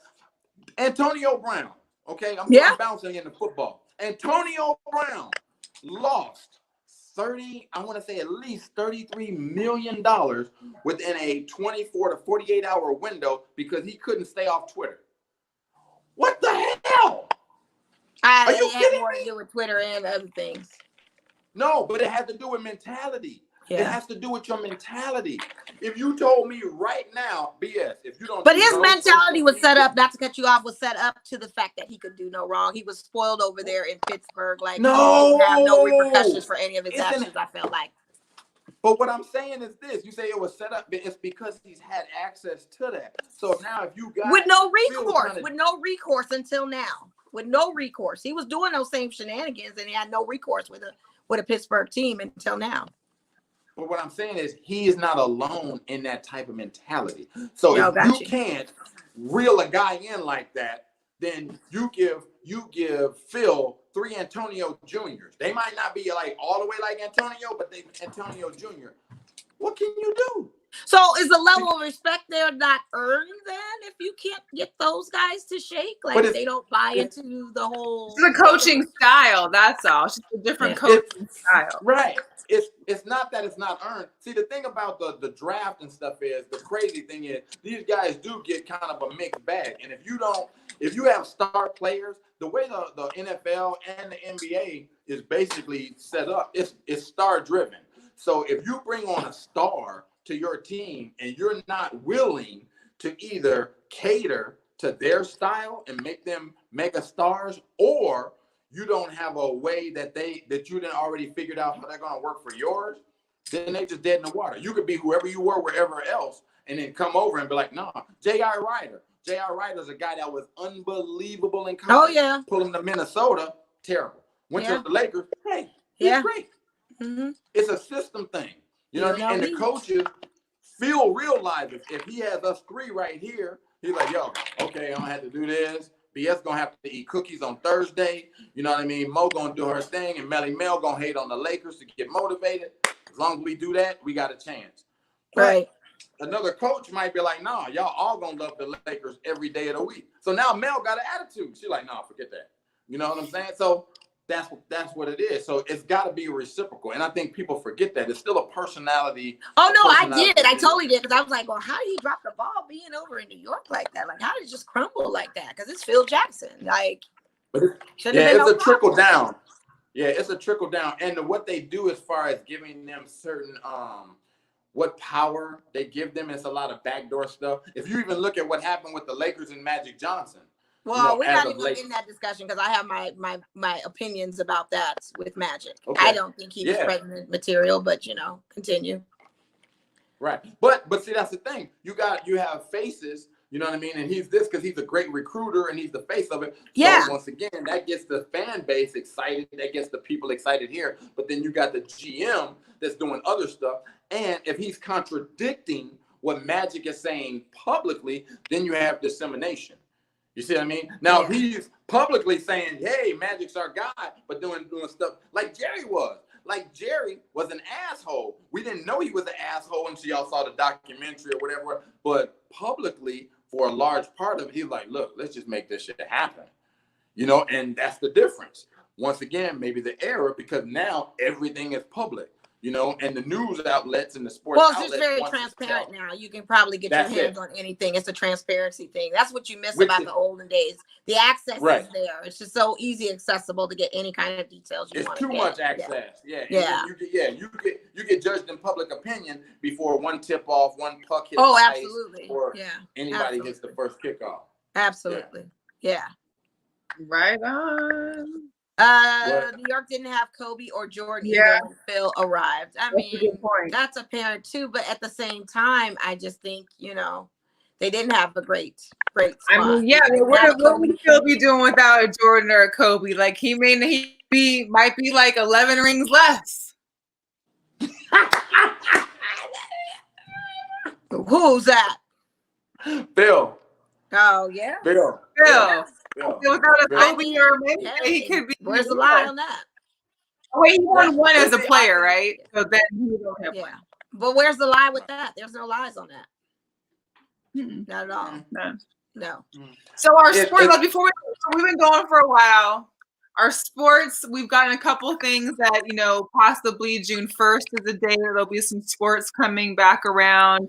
There's debate over, am I going to be able to see sports soon? Because I'm going to watch golf this week, and I'm going to try and do the pay-per-view with Tiger and Peyton Manning, which Peyton Manning's Place is coming out with the season 2. So make sure you watch that show. I love it. Peyton's Place. It's the best. Yeah, and Tom Brady is on that, right? Tom Brady and Phil Mickelson. That's the only sports I have this weekend. So, and then, Dana White says he's going to be having UFC 30 here in Las Vegas. Or that Apex May Center. 30th. Yeah, here. Apex Center. May 30th. May 30th? May 30th. As in 12 days. Yeah. Yeah, where Center. At the Apex. Go for it. No fans, just go for it, he said. Are you serious? Yeah. He's trying to push it. I can't be mad. Where's the island at? Can we get the island ready? Like, what's the deal? Mortal Kombat Island. I don't think that's gonna happen. Not right now. It's gonna happen. Not right now. It's gonna happen. It's hyped up. So with the NFL or NCAA also talked about that they were going to allow players to go back to school June 1st, and it's going to be basically up to the schools and the conferences to decide as to when they can begin. But it's just going to be so unfair this year. I don't know. I've been playing NBA 2K, and I'm playing my aces right now on the WNBA team. I beat the Dream last night. I was telling Melissa. I'm in a battle with the Dallas Wings right now. It is not looking good because they beat me back a couple points in overtime. And I have to get back to that. She probably wants to play right now. She probably has the controller in her hand and just. No, I don't. Because it's in my room. Monitor. I'm just saying. That's the only action of sports I got right now. That's what's keeping me stimulated is playing WNBA off of the 2K. But the cool thing about 2K20, if people that are out there that have gamers, you can always play the Legends game. You can always play the 90s Bulls against your current Lakers or current squads and have them go at it and see what that looks like. Why? I know what it looks like. I mean, you know what it looks like? What does it look like? It looks tragic. It looks like the Lakers get their ass whooped. Like, come on now. Really? Stop it. Wait. Really? Hold on. Once again, LeBron. Okay, I am not Anthony one Davis? that likes to. Huh? And LeBron, No. Anthony Davis? No, I ain't gonna talk about Anthony Davis. I'm gonna talk about LeBron right now after the whole Last Dance thing. One thing is, I am not let me tell you why I'm a LeBron hater at one point. Okay, this is a fact. Okay. Here in Las Vegas, there was a concert at the Orleans Arena. Okay, Oh. LeBron James is at the concert. A friend of mine is from Ohio. I see LeBron James walking. I grab my buddy. I say, "Hey, man, there's LeBron." He said, "Oh, thanks." He rolls up to him. LeBron is 6'8". He goes to LeBron and he says, "Hey, man, I'm from such and such in town, basically in Ohio. Hey, how you doing?" LeBron looks at him and says, "I ain't from there. I'm from Akron," and keeps moving. That was the first day I became a LeBron hater because this dude is older than him. He's so excited for the young kid being, you know what I mean, from Ohio. Now, that's the only true hate I have for LeBron. LeBron. It always comes with a awesome personal guy. story when you engage with these guys. That's why I don't Right. mess So- with them when you see them. You just can't. Now, LeBron, awesome guy. I think that he's got a lot of pressure on him. I think off the court, he does great things. What he said in a recent interview in the last, I want to say 72 hours, he said basically he would have played very well with Michael Jordan. His talents would have complemented Michael Jordan's talents very well, and they would have been very successful. Basically saying that if he was around in that time, Scottie Pippen would have been ass out because he would have been the Scottie Pippen. That's a lie. So, what do you mean that's a lie? He said it. Look it up. No, That's I'm not saying that's a He lie said that this. would be the case, is what I'm But saying. what I'm saying is this. That's what he's saying. We don't know because we can't go He's in the saying time like capsule. if I was around, we'd be dominant. Right. But No, I if get you all look that, at- but I'm saying that's a lie because that's not But- true looking at Scotty's ability versus LeBron's. But hold on. Hold on. If you really look at it, that is really LeBron's true core of talent. He's a great passer, It's still great a defender. I mean, he's a great Great floor general. role. He's a great facilitator of plays. He's a playmaker. He does all of that great stuff. Unbelievable. So now, check this out. If you think about what Horace is all butthurt about, if you took LeBron, I mean, this is all speculation, but if you took Michael Jordan and LeBron and Scottie Pippen, not Horace, oh my God. Because at that point, there would be no need for the Dennis Rodman. Honestly, You see what on I mean? 2K20, you can play that game like that. You can set that up like that. That's 2K20, that ain't real life. I'm talking real life, people, in my fantasy. You're speaking That's hypotheticals. 2K20. But I would Right. rather But have LeBron Bron, said that. That's LeBron said that. That's why I'm saying it. Now, once again, when I go back to when they talk about the GOAT and they talk about the Mamba or the Jordan mentality, here's the difference, ladies and gentlemen. Michael Jordan, Kobe Bryant would never say no shit like that. Right. There's a difference. They number one, period. Yeah. Nobody, I'm not, my Hey, I style agree. ain't complimenting I agree. nobody. You would never have to say anything like that. You've let the work sees itself. You don't have to say those kind of comments. That's why he don't got that same mentality. You don't There's have that. His people mentality is King totally different. James mentality. If you But notice, he's- no one's ever said there's He's a a King goat in James his own mentality. light of the whatever's going on currently, but he's not a goat as far as the overall picture of what NBA face looks like. He's off Because Bill Rushmore. Russell don't say no stuff like that. As old as Bill is, he don't say no stuff like that. Bird don't say no Look. stuff like that. Isaiah Thomas don't say no stuff like that. None of them say none of that stuff. None of them. LeBron is box office.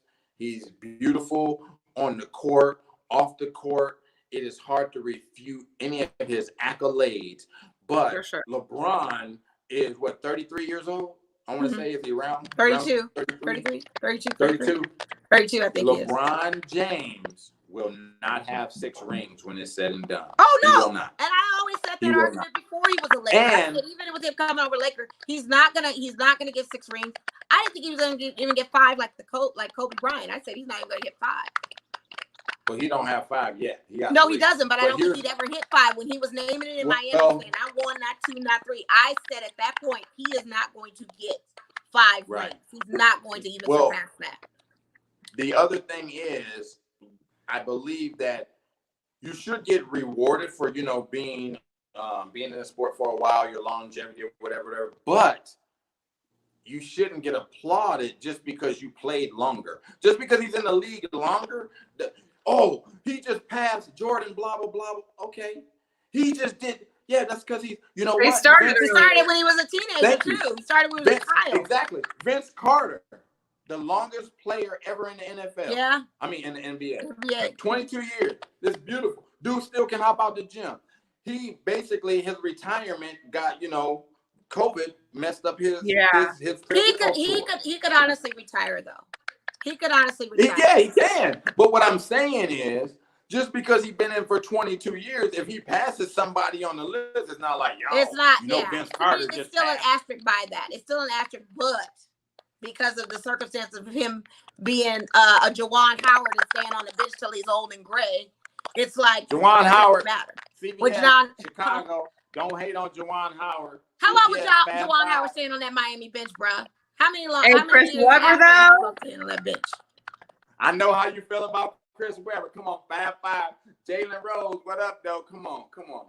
Jalen Rose wasn't sitting on the bench, though, like Juwan Howard was. Juwan was old and gray sitting on the end of that bench in Miami. I saw that. And he paid his dues. And it's time. You know when it's time, it's time. It's hard and he became a coach. He was learning so he could coach. Right, exactly. They were trying to do a little walking. Yeah, okay. Chicago. Yeah, okay. Hey, we've gone for like an hour and a half, just so y'all know. My bad. I'm sorry. We've been going. It's been a great show. We hope everybody's been tuning in. It's good dialogue. It's good discussion. I've just been like talking, trying to figure it out. Because I like messing with BS and I like what he has to say. Oh, you can't mess with me because I'm going to keep it real. I'm going to keep it real. You know what I mean? I'm going to look at it from both sides of it. Hey. Probably over there, dude.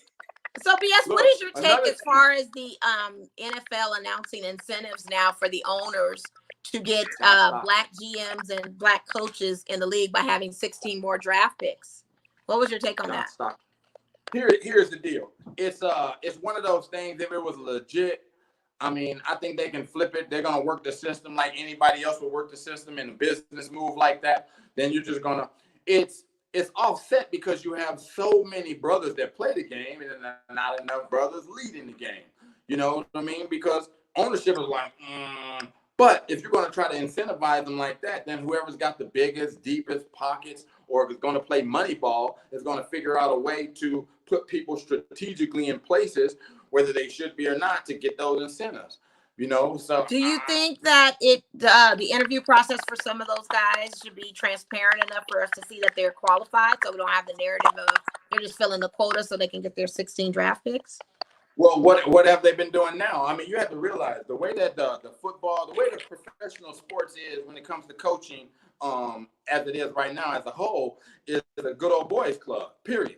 If I become the head coach of any team right now, then hopefully I negotiated the option to bring in some of my coaches. I could bring y'all two in because I'm like, I coach with them on Girl Chat, period. You know what I mean? I feel comfortable with them. They know my system. I want to bring them in. That's how it happens. These guys, coaches, for the most part, did not start yesterday. You know what I mean? They started from the high school, college. So they've been in this system. So they know what's what.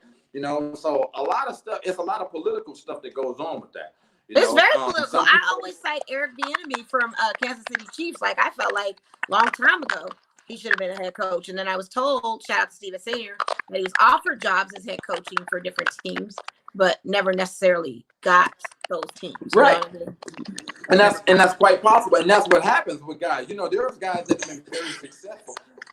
That could be, and that's another thing too. You get guys that are coaches, or they bring them on because of their name value, or they keep them on because of their what's that thing called, their legacy and what they will do for a program. Much like a Magic Johnson. Magic Johnson would be a terrible coach, but he's a great figurehead for the organization. Oh yeah, he's like Just a mayor. like He could Larry be. Bird. He's a great ambassador for the brand of Lakers. He is Lakers. Larry Bird.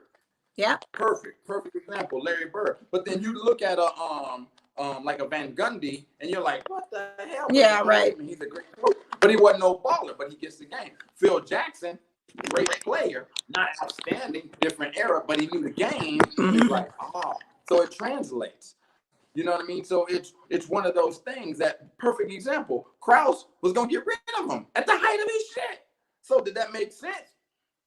Well, Krause was gonna do a few things. Like he was carrying so tough Tony Kukoc and threatening that and throwing that in the mix. Well, I just don't like it. The whole discussion over the NFL having to now reward you for trying to do something like this is just.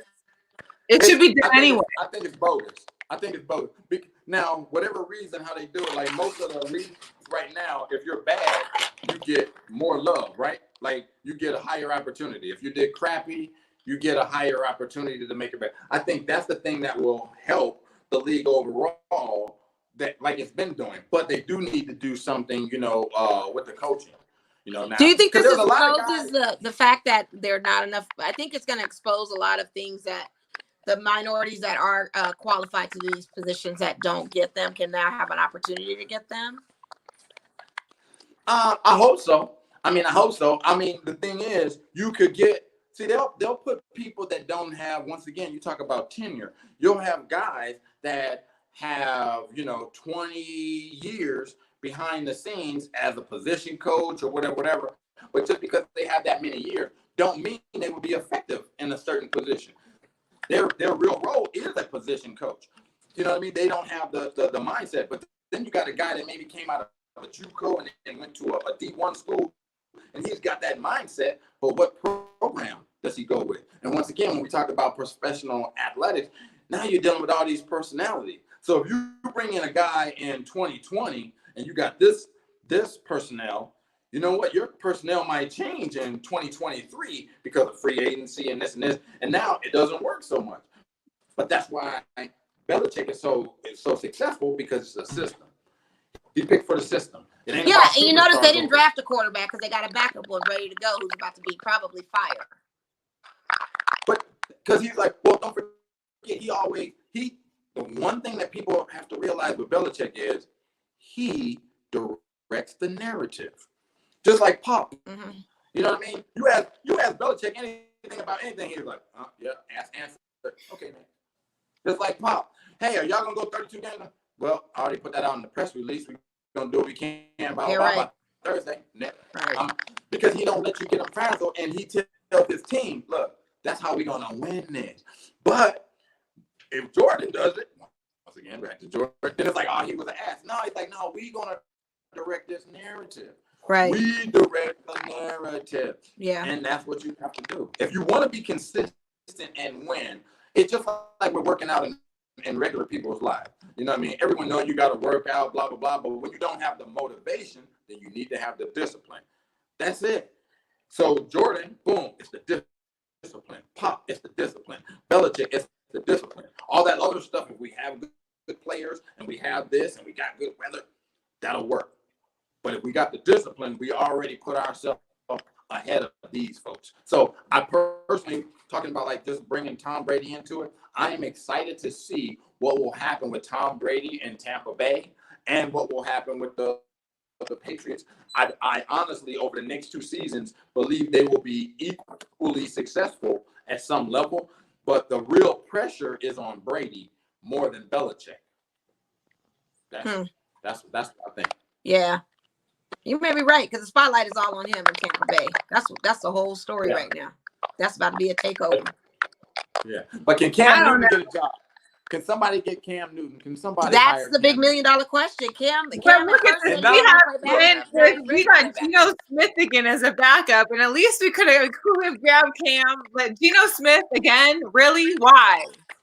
Cam didn't want to be backup at first. Now he's willing to be backup. So we'll see. I think there's something internal with the organization. They got a memo out on Cam. Something internally that we don't know about.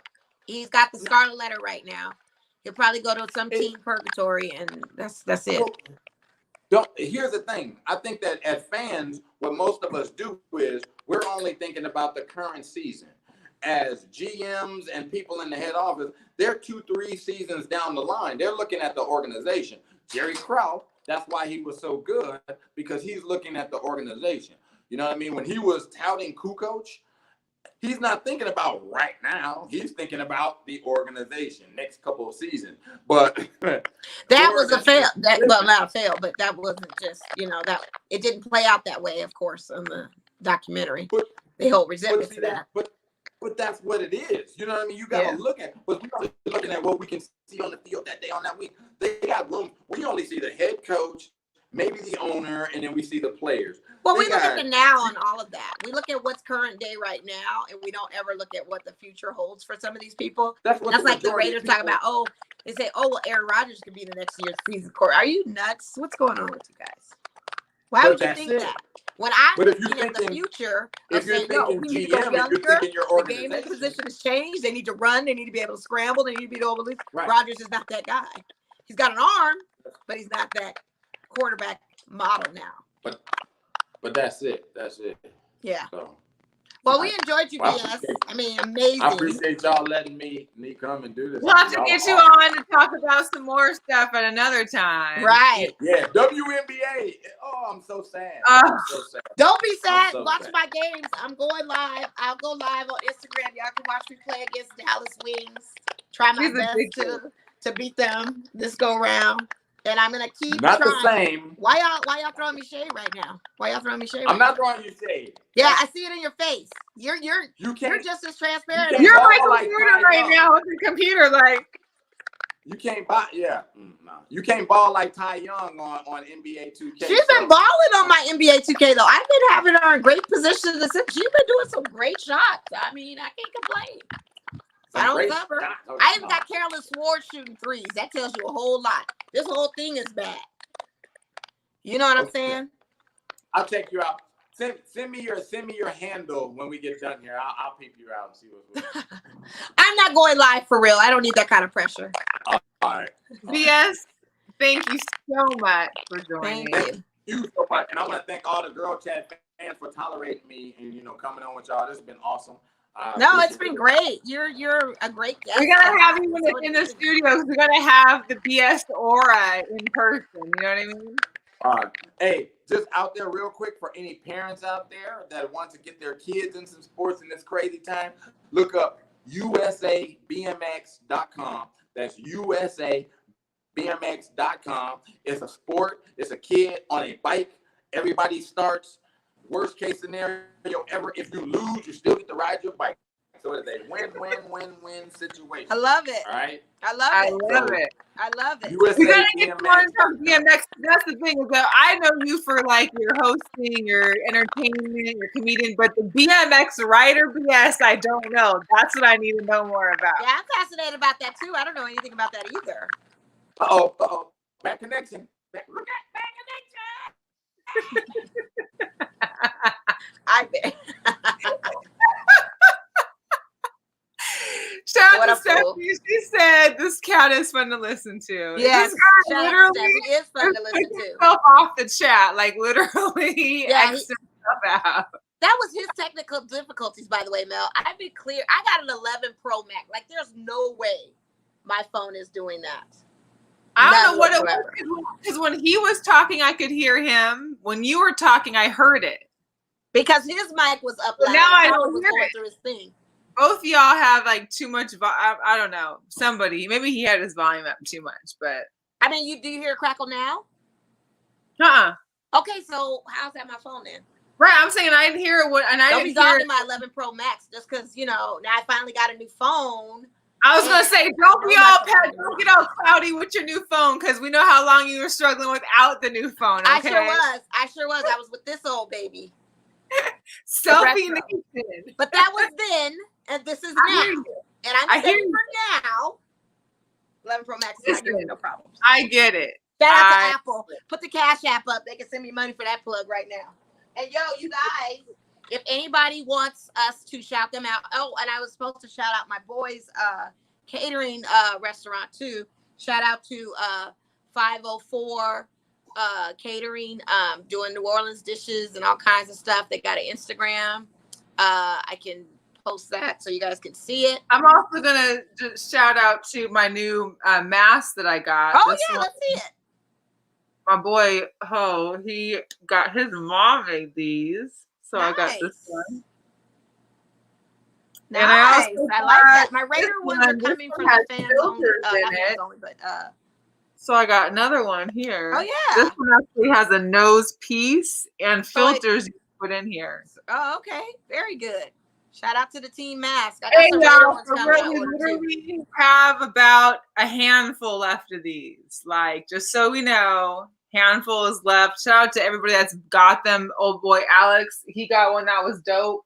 My girl Kristen just sent me some pictures of Zoe and hers, so I can't wait to post those. Oh, thank you so much for your support of the show, ladies. We're working on the visors next. The visors. Yes, because I'm getting asked on the visor. So a black visor I wore. I'm getting multiple asks now about yeah, the but I visor. want to put a different logo on it though. I don't like that wording. So yeah, we could do a different logo for it. So if any of you guys have any books that you're interested in reading, I pulled a couple sports ones from my coffee table. I showed you the Phil Jackson one.